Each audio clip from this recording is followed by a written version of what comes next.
Samantala, nasa bansa rin ang American singer at aktres na si Jada Facer, kaugnay ng promosyon ng kanyang pinakabagong single na Toothpaste. Ito ang kauna-unahang pagkakataon na bumisita ang singer sa bansa na agad niyang ikinatuwa. Sa kanyang pananatili, ibinahagi ni Facer ang kanyang excitement na makilala ang mga Pilipinong fans at maranasan ang kultura ng bansa. I feel like from doing covers, I've been exposed to a lot of different styles, but it's very much in the pop singer-songwriter vein. There's also been hints of country music in there. One of the songs on the EP is definitely country influenced. So yeah, I feel like there's a lot of like mixtures of things. Bukod sa pagiging singer, kilala rin si Facer bilang isang aktres na unang sumikat sa mga teleseryes sa Amerika, kabilang ang Melissa Joey.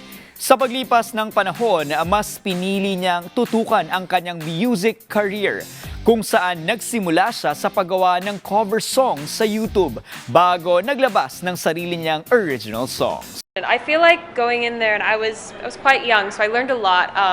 Everyone was so experienced. There was Melissa Joan Hart, who had done Sabrina the Teenage Witch, Joey Lawrence, had been on Blossom, and they were just amazing people to watch. And everyone, a part of the crew, it was family-based, so that was really special. And I work with my family now on all my music, so yeah, going into that, it just felt like you were walking into a family, and I learned so much from them. Sa kasalukuyan, aktibo si Facer sa pagpopromote ng kanyang bagong EP at mas pinalalawak pa ang kanyang international reach kasama ang Pilipinas.